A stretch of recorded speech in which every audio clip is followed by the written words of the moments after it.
कहानी की शुरुआत होती है एक गांव से। नाम था धारपुर।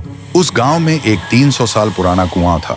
लोग कहते थे हर आधी रात उस कुएं के अंदर से एक रोती हुई लड़की की आवाज सुनाई देती थी। लेकिन एक बात सबको हैरान करती थी, गांव में जो भी लड़का उस कुएं का पानी पीता 3 दिन के अंदर वो गायब हो जाता है। न लाश मिलती न आवाज। इसी गांव में शहर से एक लड़का आया था, रवि।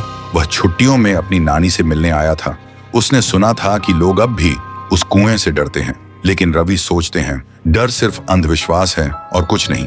एक दिन धूप में घूमते हुए रवि को प्यास लगी और बिना किसी से पूछे वो सीधा उस श्रापित कुएं से पानी पीने चला गया। जैसे ही रवि ने कुएं में झांका, उसकी आंखों के सामने कुछ सुनहरा चमका और पानी में एक लड़की का चेहरा दिखाई दिया, रोता हुआ, आंसुओं से भरा हुआ। रवि घबरा गया और तुरंत वहां से भाग गया। उस रात उसे नींद नहीं आई। हर वक्त लगता कोई उसे देख रहा है और बुला रहा है। अब उसे भी डर लगने लगा था।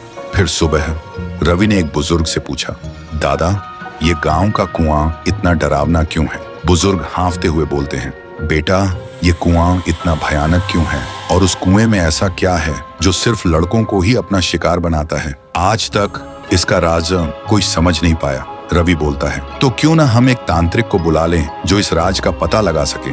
फिर गांव के सभी लोग इकट्ठा होते हैं और एक तांत्रिक को भी बुलाया गया था। तांत्रिक आंखें बंद करता है और कांपते हुए कहता है, ये तो बहुत ही भयानक है। कुएं के अंदर जो भी है वो मेरे बस के बाहर है। और वो तांत्रिक तुरंत गांव छोड़ के चला जाता है। गांव वालों के चेहरे पे डर और गहरा हो जाता है। लेकिन रवि के मन में अब सवाल उठते हैं, उस दिन मैंने जो देखा, क्या वो सिर्फ मेरा वहम था? और आज तांत्रिक ने क्या देखा जो डर के भाग गया? उसी दिन अमावस्या की रात थी। रवि कुएं के पास एक पेड़ के पीछे छुप जाता है। ठीक आधी रात को कुएं के अंदर से एक अजीब सी आवाज आती है और तभी कुएं के अंदर से एक लड़की बाहर निकलती है। वो डरावनी थी, लेकिन उसकी आंखों में सिर्फ दर्द था। थोड़ी देर बाद एक लड़का बाइक लेकर गांव से गुजरता है। वो लड़की अचानक उसके सामने आ जाती है। लड़का तुरंत ब्रेक लगाता है, लेकिन कुछ ही पल में वो उसे गायब कर देती है। रवि ये सब देखकर हैरान रह जाता है। उसके दिमाग में एक ही सवाल घूमता है, ये कौन है और सिर्फ लड़कों को ही क्यों अपना शिकार बना रही है, लड़कियों को क्यों नहीं? तो दोस्तों, अगर आपको पता करना है कि कुएं में वो लड़की कौन है और वो सिर्फ लड़कों को ही क्यों अपना शिकार बनाती है, तो कमेंट करो, पार्ट 2 चाहिए।